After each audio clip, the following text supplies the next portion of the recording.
Sino nga ba siya? Bakit siya viral ngayon sa social media? Kilala siya sa tawag na Ambiya.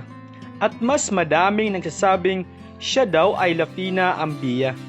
Nag-viral sa social media dahil sa mga kumakalat niyang mga SPG videos. May mga nagsasabi na siya daw ay patay na. Pero ito daw ay isang fake news lamang. Pinakita nila ang account ni Ambiya upang patunayan na buhay pa nga ito.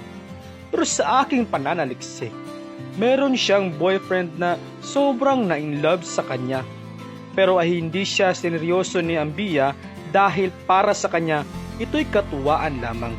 Pero habang tumatagal, mas na-in-love na si Ambiya sa kanyang boyfriend.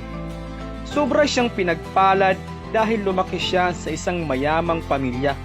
Mahilig din siyang mag-livestream, cosplay, TikTok at manood ng mga animes. Hanggang sa umabot sa point na humiling ang kanyang boyfriend na magtanan sila. Pumayag naman siya dahil sobrang mahal na niya ito. Pero ang hindi niya alam ay ang lahat ng yun pala ay naka-record.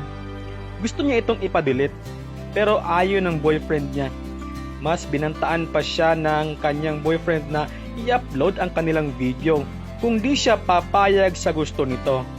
Dahil sa takot na ma-upload ito ay pumayag siya kung ano ang gusto ng kanyang boyfriend. Kaya gumawa siya ng mga SPG na pictures at video.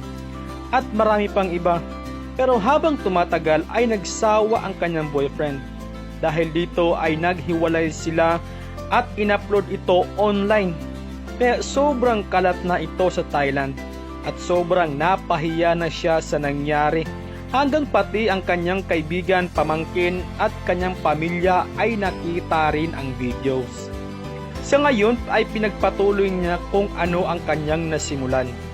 At nadiskubre na siya sa buong mundo at ang kanyang pangalan ay Ambiya. Ayon sa kanya, hindi po ako ganong tao. Biktima lang po ako.